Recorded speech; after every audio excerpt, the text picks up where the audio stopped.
We've been wanting to bring back an Egyptian art style to SMITE really, really badly. So we were looking at maps that we wanted to do some design iterations on. We were thinking Clash, and Egyptian art is just so cool and the environment's so cool, we had to make that happen. We decided that Clash needed a remake. We read a lot of your feedback, and we felt like there are a few things we can do to make it a little better for you.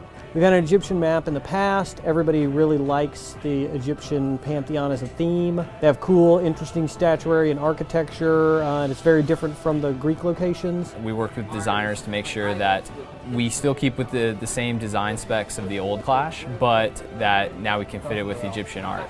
So we wanted to make a lot of changes to Clash, but somewhat keep it recognizable as Clash. So we're keeping our 2-lane game mode with tower pushing, but with a series of changes here involving a lot of new jungle camps and a couple geometry changes. Each lane is arted out just a little bit differently, so that each lane is different enough, but still fills within the same space. So we have a new mechanic in the jungle, one that we have not introduced in any of the maps, and it's unique to Clash only. We have the typical red and blue buff. We removed the Harpy camp and put another blue buff there so that 2 people on your team can have blue buff. Now, at some point in the game, the jungle camps will evolve. So you're actually going to see the blue buff and the red buff get increasingly harder to kill, and as well provide increasingly stronger buffs as the game goes on.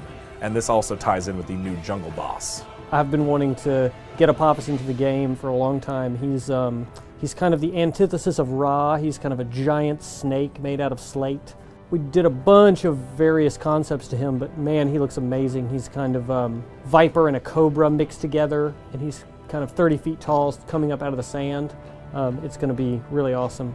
He is just meant to, be the guy to cause destruction in the map. He causes chaos. He shows up in the middle, and he just does this giant entrance that, that team-wide damage.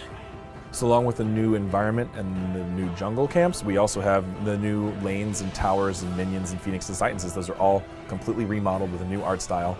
And actually the Phoenixes have a little bit of a gameplay change to them, where they're dealing a different type of attack that's more consistent and damage ramps up over time, more like a beam as opposed to a series of slower shot fireballs. And this is cool because, if you can step in and out and try to tank for your team, you don't have to be a guardian to do it, you can be anyone. But at the same time, it gets dangerous really fast if you're standing in the area. So you want to look out for that. If you're taking too much damage, it's probably from the Phoenix. So it'll play a little differently from the other maps in terms of the way the Phoenix damage interacts with you. It'll make the Phoenixes a little different from the tower. I think it'll be definitely fun and interesting. I hope players really have fun with this, and I hope that they find it's super appealing, and I want to bring people into a world that they'll remember and want to spend as many hours as possible in. So a lot's gone into it, not only from a look standpoint, but from a gameplay standpoint, and it's one of the things I'm the most looking forward to.